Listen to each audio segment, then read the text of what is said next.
안녕하십니까. 라타로입니다. 병자의 특징 네 번째 시간입니다. 병자는 이 기둥이 일주든지 어떤 월주든지 시주든지 간에 천간에 병화가 있고 밑에 자수가 있는 모습입니다. 천간에 물이 끓고 있고 불이 끓고 있고 불이 있고 뜨겁고 밑에 차가운 모습입니다.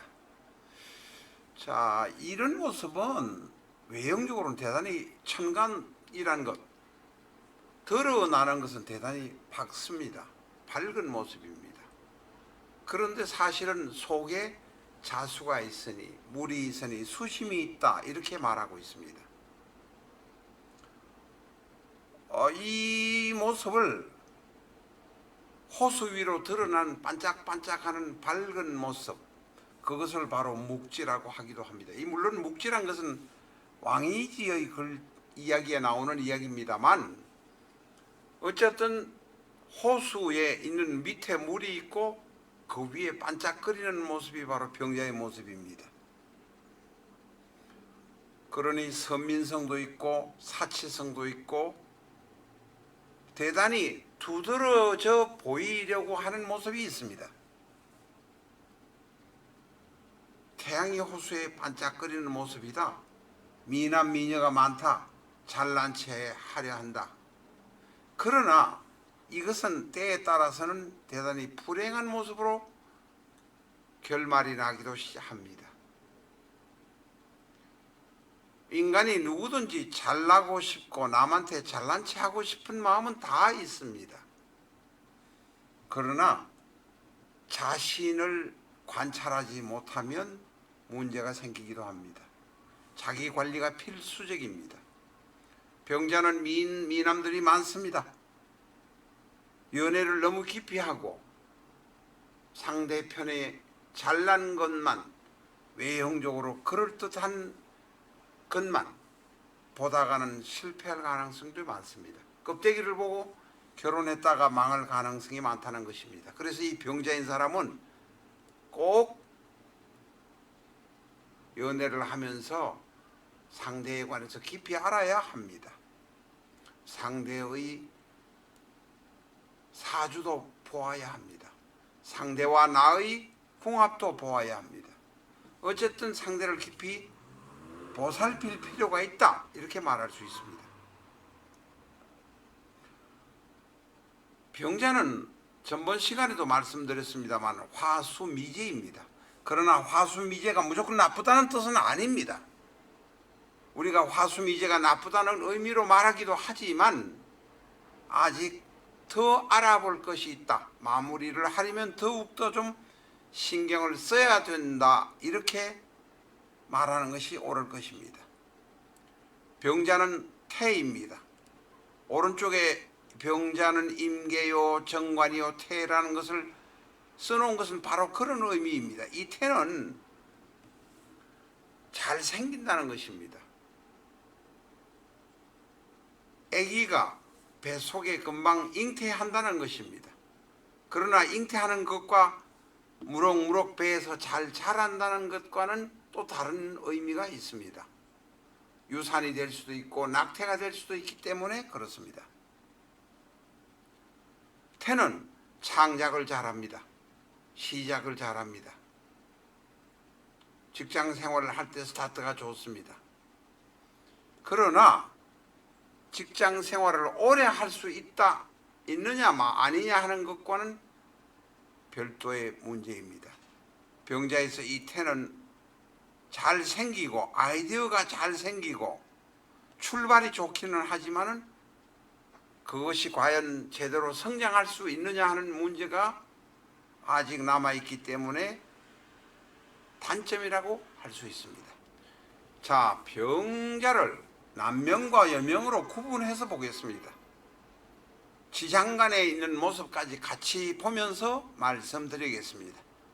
12운성의 이야기도 같이 말씀드리도록 하겠습니다. 앞에서 말씀드린 대로 태니 병자인 남자는 능력이 있습니다. 반듯한 직장이 있을 것입니다. 그러나 고집센 아내를 만날 가능성이 굉장히 많습니다.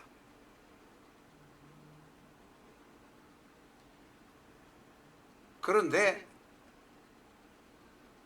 반듯한 직장이 있지만 이 직장 저 직장을 돌아다닐 가능성이 있습니다. 왜냐하면 병에게는 임수, 이게 일간일 경우를 기준으로 해서 말씀드립니다. 이것은 지장간은 병이 일간이라면 임은 평관이요, 걔는 정관입니다. 다시 말해서 이 직장 저 직장으로 돌아다닐 수도 있다. 자식을 여기에 놓고 저기에 놓을 수도 있다. 운명적으로 내가 2번 결혼을 할 수도 있다. 이렇게도 해석할 수 있다는 것입니다.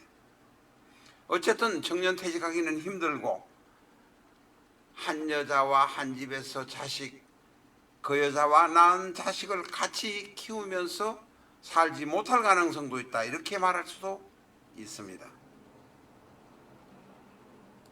병자는 태궁이라, 태궁이란 건 바로 이 밑에 있는 것을 말합니다. 병에서 자를 보면 봉법으로 태라는 이야기입니다. 태궁이기 때문에 내 자식은, 관성인 내 자식은 원처 황문으로 멀리 가는 것이 좋다. 그래야 인연이 있다. 나하고 같이 오래 살면 사이가 나빠져서 의절하거나 대단히 불편한 관계가 될 수도 있다. 이렇게 말할 수도 있습니다. 앞에서도 말씀드렸습니다. 이 태라는 것은 시작은 잘하는 편이지만 양과 생, 배에서 잘 커서 잘 출생한다는 것과는 다른 의미다라는 것입니다. 경우에 따라서는 배에서 사산하거나 유산하는 경우도 있다. 이렇게 말할 수 있습니다.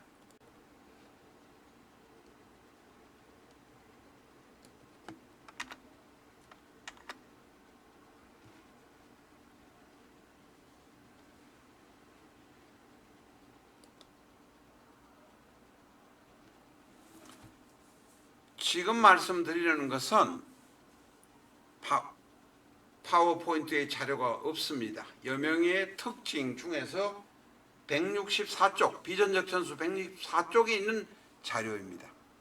내 남편은 대단히 노광이라서 편관이 녹광입니다. 다시 말해서 자수에서, 임수에서 자수를 보면 왕이요, 개수에서 자수를 보면 녹입니다. 바로 좌법의 모습으로 말씀드리고 있습니다. 이 12운성 보는 법은 뒤에 색인해서 보시고 12운성 보는 법을 찾아서 공부를 별도로 하실 수도 있습니다. 이 여명이 병자라면 남편이 노광하고 반듯하면 나는 깐깐한 남편 때문에 힘들어합니다. 그래서 내가 피곤해서 물러서고 싶은 생각이 듭니다. 남편을 버리고 싶은 생각이 든다는 말씀입니다. 나는 그러니 급보입니다. 나는 이혼하고 싶어집니다.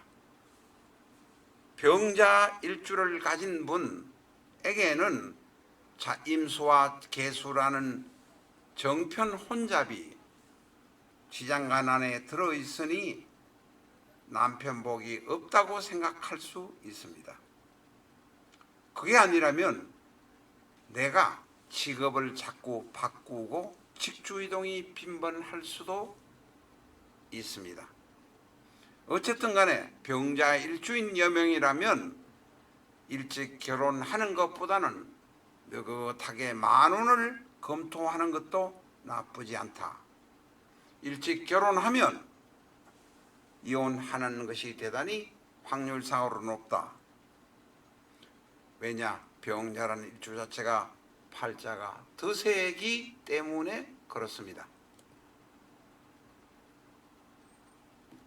라타로 TV에서는 대량 납품했다가 바로 돌아온 납품이 취소되어서 일부 취소되어서 돌아온 비전적 전수를 6만 5천 원에 특매하고 있습니다. 볼펜 자국 같은 글자 한자가 점 하나가 찍혀 있을 뿐이지 새 책이나 다름없습니다. 서점 반품분 100% 새 책과 다름없는 비전적 전수를 원하시면 7277-9007로 전화 주시기 바랍니다. 카드로 보는 21세기 주역캠을 사랑해 주시는 여러분에게 감사드립니다. 꼭 유튜브에서 예섭 영상 시청해 주시기 바랍니다.